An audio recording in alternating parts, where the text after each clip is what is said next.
Okay, so how do we promote culturally valid assessment? This revolves around teachers' cultural competence, and that means their ability to recognize and respond to students' differences in a positive way, and to be effective when interacting with students who come from a range of cultural environments. And cultural competence is a skill, is a characteristic that is necessary for teachers who have obviously different students in their classrooms, but specifically when they have English language learners in their classrooms, because those teachers have to understand the role of culture in education, and those teachers have to take it upon themselves to take that responsibility to learn about the students' culture and community, and ways in which that culture can be used as a basis for learning, and as a key component of the students' education. In order for students to feel involved in and included in the classroom, their aspects of their culture, of their personal cultures, of their sort of larger ethnic cultures should be included in the classroom. So I'm going to show you a clip, a really nice clip that talks about cultural competence and everything that involves. So we're going to watch that for a little while, and then I'm going to go over the different stages of cultural competence. Okay.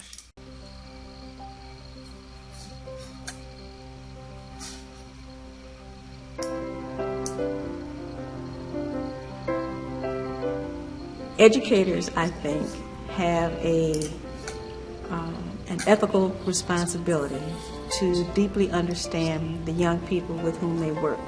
I think that if you are teaching someone's child, in some way you need to know the family, you need to know something about the neighborhood in which the child resides. You need to understand the variety of both challenges and opportunities that are part of that child's life, because what it does is to give you a kind of repertoire of possibilities in terms of how you can connect with kids. I think it's really important that educators are culturally competent, because the diversity of our children now is greatly increased. In Hawaii, for example, there are no majorities. Everybody's a minority.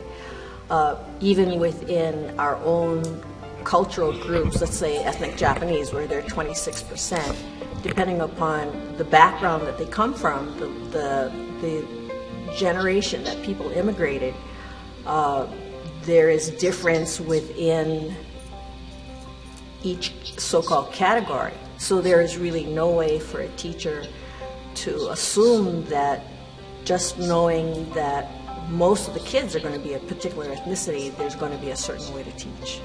So to me, cultural competence implies a certain grounding in the social relations of local communities, so that you not only get to know the community a little bit better firsthand,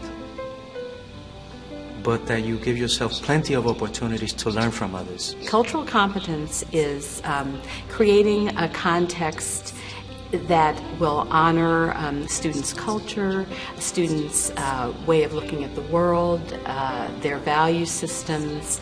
And for teachers in a classroom, it's creating an environment that's safe, that will allow students to be who they are.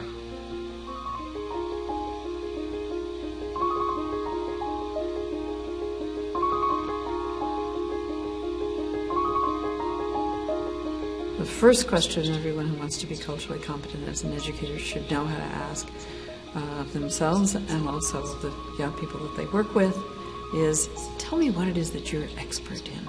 And it's that sharing of expertise and learning that enables us to think of cultural competence as this ability to navigate, negotiate, and mediate all the rapid changes and the diversities in every sort. I think it's a special competency that teachers need as part of what I want to call, the moral obligations entailed in teaching. And the moral dimension of that work is, if I want to have impact in terms of my teaching, then I have to come to know the community, the families, where I would be working. As our communities change and evolve, as our children become different in relation to the circumstances, how society changes. Educators need to be culturally competent because it's morally right, it's ethically right, and it's a matter of justice. The basis of teaching and learning is the social relation, so that being able to expand our ways of interacting and engaging others, I think, is central to a sound pedagogy in contemporary schools.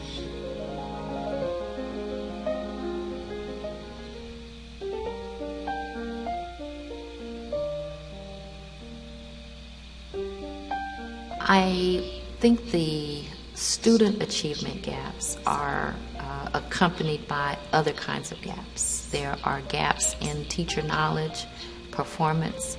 There are gaps in the relationship between schools and communities. So NEA has an opportunity to call attention to these ways in which education can do more and be more for our local communities and for the nation. The gap has to do with the misunderstanding of different ways of looking at the world, of different explanations, of different ways of, conceiving content.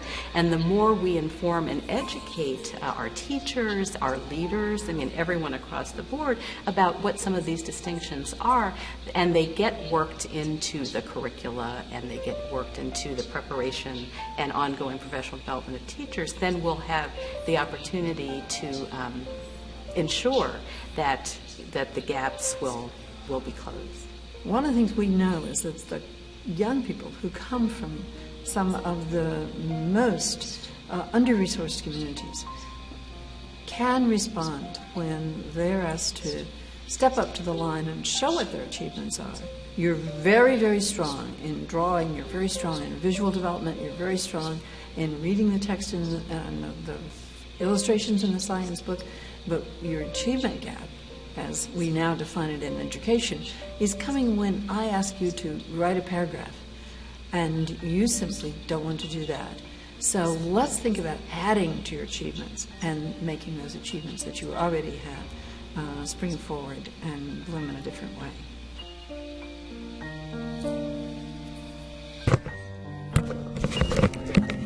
Okay, so if we go through the different stages of cultural competence, we see that stages 1, 2, and 3 are talking about destructiveness, incapacity, and blindness towards cultural diversity. And this means that in those first 3 stages, teachers are either denying and refusing to recognize cultural diversity in the classroom, they're ignoring or really paying very little attention to the cultural diversity in the classroom and really being unsupportive of it in instruction. Or while they may acknowledge that there are differences and that students are bringing cultural diversity in the classroom, they actually see it as not a very important topic to affect education at all, instruction at all. Okay, so those are the first 3 stages of cultural competence. Obviously, we can see that this would be on a continuum at the lower end, right? This is what we want to stay away from. Instead, if we think about stages 4, 5, and 6, here we start to see more proficiency with regard to acknowledging, respecting, integrating cultural diversity. So in stage 4, cultural diversity is acknowledged, and teacher tries to incorporate those cultural values into the classroom as best as he or she can. Cultural competence in stage 5 is including cultural diversity regularly and systematically in instruction. And then stage 6 would be to embed all aspects of cultural diversity into each part of instruction and education, including curriculum and curriculum development and professional training. Okay, so we're going to talk a little bit more about the strategies that you could use to promote culturally valid assessment. And using these different assessments is going to make sure that you are being responsive to the diversity of students in your classroom. It also gives students different ways in which to show their learning and their abilities and their knowledge. And it's going to provide information of how you can adapt your instruction to them. Okay, so here's some other strategies that you should be integrating into your instruction when you're teaching all your students, because they represent such cultural diversity, right, including your English language learners. So the first thing you want to do when you're providing culturally valid assessment is to integrate classroom observations pretty frequently during the school year. Okay, so in each of those classroom observations, you should be identifying a specific purpose for that observation, and if possible, come up with a rubric or a checklist of sorts like we did in the last session to guide your assessment during that time. The type of notes that you want to write should be concrete and factual. It shouldn't be subjective or based on any interpretations or evaluations. Remember, what you're doing is you're collecting information rather than at the stage where you evaluate what that information means, right? Those are two different things. And as I said, that should be done pretty frequently throughout the year so that you have a running record of the progress or the difference in behavior or interactions that your students are going through. Cognitive interviews and think alouds are a great way in which to sort of reveal and assess students' reasoning skills. Sometimes students may provide you with answers that to sort of on the outside don't really make sense. But if you provide those students with an opportunity to explain their answer and to talk through their thinking process, that could be really revealing to you as to how they're going about conceptualizing or thinking through that information. What's really important is checking students' prior knowledge and experiences. And the way that you can sort of reveal those things is through integrating discussions in class that are sort of free, right, unstructured, that allow students to really go to the places that they want to go to in terms of the discussion. You can also include free recall and word association. That's going to tell you a lot about how the students connect information in their mind and how their previous experiences play into that. And then also integrate some structured questions to identify sort of how they are thinking and the progress of their thinking throughout the year. When you're thinking about assessment, you have to make sure that your students understand the key terms that are going to be used in the different subject areas, right? Obviously, part of that would be cognates and false cognates. Cognates being words that have similar roots across languages. So one example I always use, and I've probably said this to you before, but the word general in English is actually a cognate because in Spanish it is general. So that would be a cognate. A false cognate would be something like embarrassed in English, and thinking that embarazada in Spanish would be embarrassed, which it actually is not embarrassed, it means pregnant. Right? So that's a false cognate because it seems like it's the same word, same root, but in fact the meaning is completely different. Okay, so to go over those things with students to make sure that they're clear about the key terms, that's going to put them into a place where they're going to be more effective and more successful.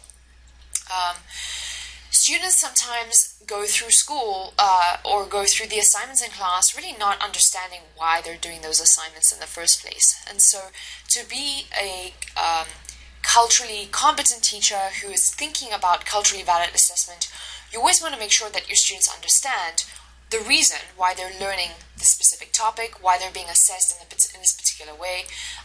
So highlight the importance and the skill that's being evaluated in the assessment. Even if you feel that that skill is just important because it's going to be on a test. Talk about, how it's going to be tested. Talk about sort of the bigger context to give them an idea about why they're seeing that information. You want to contextualize your assessment tasks as much as possible so that students are interpreting and solving problems in the way that you are expecting them to, right? So if we think back to that example of that student who answered the question about the laboratory animals in a very, very different and non-scholastic way, what you would tell that student is you would sit them down and say, listen, the response you gave is correct. I mean, it makes sense, but in school, what we're looking for is for you to think about it in this way, right? In a more scientific way, rather than a more emotional or personal way, as a student had been doing, right? And again, the key to that is not to tell them that what they have said is wrong, right? It's not wrong. It's just that the type of information, the type of responses that we're looking for in the classroom are different, right? And you want to explain to them how and show them, obviously, the way that we would expect to answer in the classroom. Same thing, you would want to teach and prepare students to respond to different types of assessments. Always review the specific formats of the types of questioning that students are going to be seeing.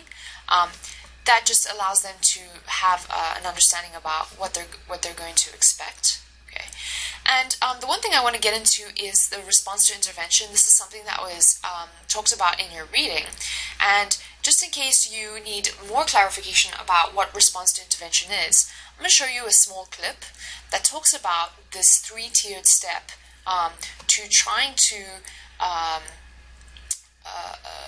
reach the needs of students before we actually get into the process of reporting them for different programs.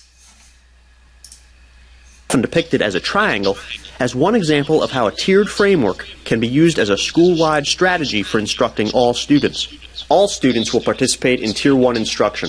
At this level, they'll receive effective, differentiated instruction provided by the general classroom teacher as part of an evidence-based core curriculum. The evidence-based instruction offered at this level can be expected to meet the learning needs of 80 to 85% of all students. For students who don't respond adequately to Tier 1 instruction, more intensive interventions come into play. Tier 2 interventions build upon the differentiated instruction provided at Tier 1 by offering students more systematic instruction and interventions strategically designed to help them catch up in areas of difficulty. These interventions are usually delivered to a small group of students within the general classroom, either by the classroom teacher or by another team member supporting the teacher who has also been trained to deliver the interventions. Tier 2 interventions will be offered to the 15% of students for whom Tier 1 instruction was not sufficiently intensive to meet their specific learning needs. But here is a critical point. Students who receive targeted Tier 2 interventions continue to participate in general Tier 1 instruction. Tier 2 interventions do not replace the core curriculum, they supplement it. For example, Dennis has been selected to receive Tier 2 interventions based on the results of recent reading fluency data. He'll continue to participate in the 90 minutes of core reading instruction that is provided to all students in Tier 1 each day. But in addition, he'll spend another 30 minutes per day receiving targeted reading instruction at Tier 2. Under RTI, his opportunities for learning and for catching up to his classmates will have been extended. We've saved the most intensive interventions available for the small percentage of students who still lag significantly behind their peers in making academic gains. Tier 3 interventions supplement the previous tiers by providing the most intensive evidence-based interventions delivered to individual students or in very small groups. Again, the intensity of instruction at this level increases. The size of student groups is reduced, and their opportunities for direct instruction extended. Interventions in Tier 3 may be delivered by an intervention specialist or even a special education teacher.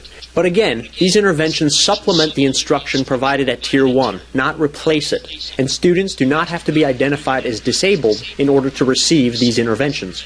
Only about 5% of all students will require these intensive Tier 3 interventions. Of these students, only a portion may go on to require special ed services.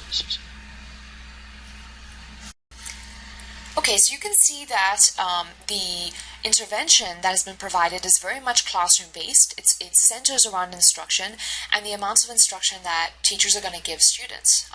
And you can see as more support is needed, more time on the task is given, right? So that extra 30 minutes, that's what is being used to try and help the student. And those are the different steps that are taken to help students that are having difficulty with the content. This includes English language learners. So I'm also going to show you this other clip of how to implement a research-based curriculum and intervention in the classroom. You will hear that, again, what's being highlighted, what's being emphasized is the instruction, right? Differentiated instruction, instruction that is being designed specifically for the student and to meet sort of the areas of need of that student. There are a lot of components built into our TI that, if done well, can really make a difference for our English language learners. One of the things I think we need to do is really focus on the quality of core instruction and making sure that that is as strong as possible, because it's the core instruction that's really the foundation of the pyramid. If we're using a pyramid, everything else is built on that foundation. So we need to really take a look at the instruction we're provided, and there are some ways built into our TI to do that. We do progress monitoring, we do universal screening, and that enables us to look at class-wide data sets as well as how individual children are doing, to get a sense for where students in a class seem to be doing well, where the instruction seems to be appropriate, and maybe where the teacher might benefit from some professional development to help with certain areas. So when we think about the progress monitoring data, it's important that we don't want too many kids not reaching benchmark. So when we see a class or a grade level where we have a lot of kids not doing well, what that means is we need to change instruction. So it's not that we just move all these kids to Tier 2, it's that we need to go in and look at what's going on to make sure the instruction we're providing is as strong as it can be. So is it at the right level for kids? Is it meeting their language and literacy needs?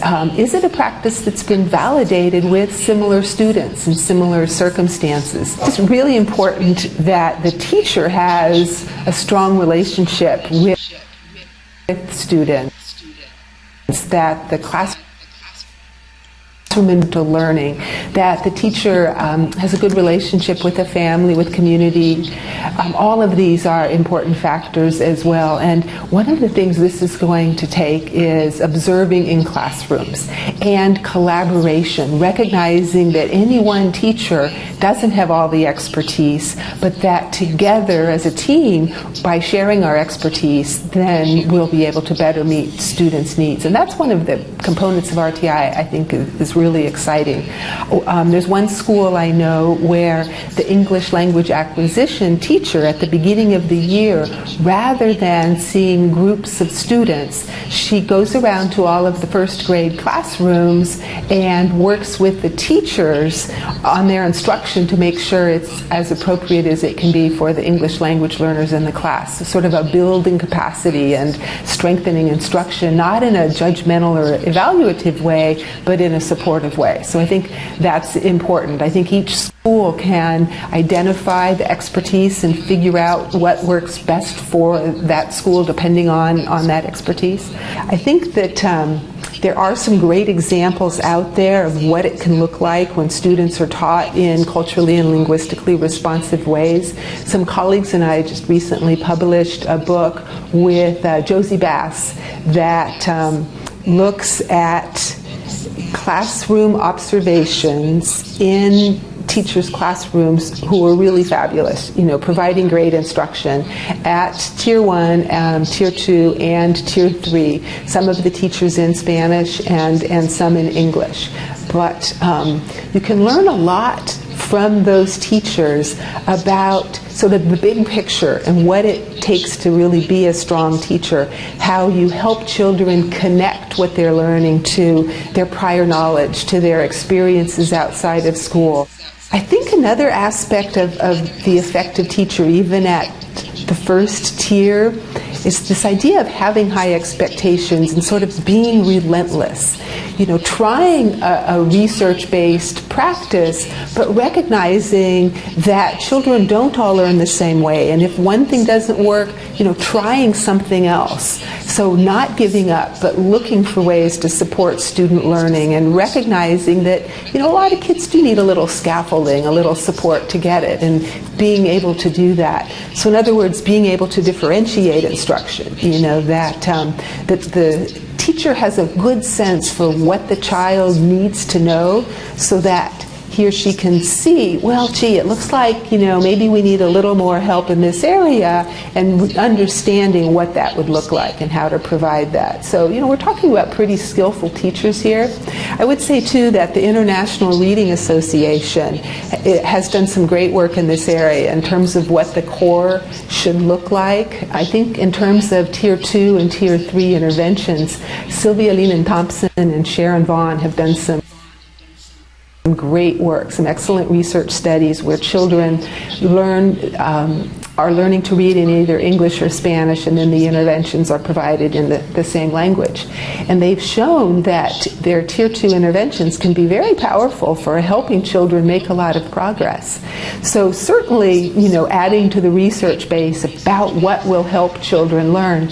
But Sylvia said something very interesting to me when we presented together recently, and that was, she said, the English language learners really are doing very well with these Tier 2 interventions, but I think that really what we're learning is that they weren't taught well enough in the core classroom, and that what we're learning really is that if they had been taught better in the first tier, they wouldn't have needed to go on to the second tier. And that, I thought, was a really interesting comment. So just to wrap up then, we really need to start by looking very closely at the instruction we're providing at Tier 1 and making sure most kids are excelling. Because, English language learners are every bit as bright and capable as every other child, and they should be thriving in that general ed environment, with just a few maybe needing more help. When we see it as the majority of English language learners not doing well, then it really is a sign that we need to improve that instruction.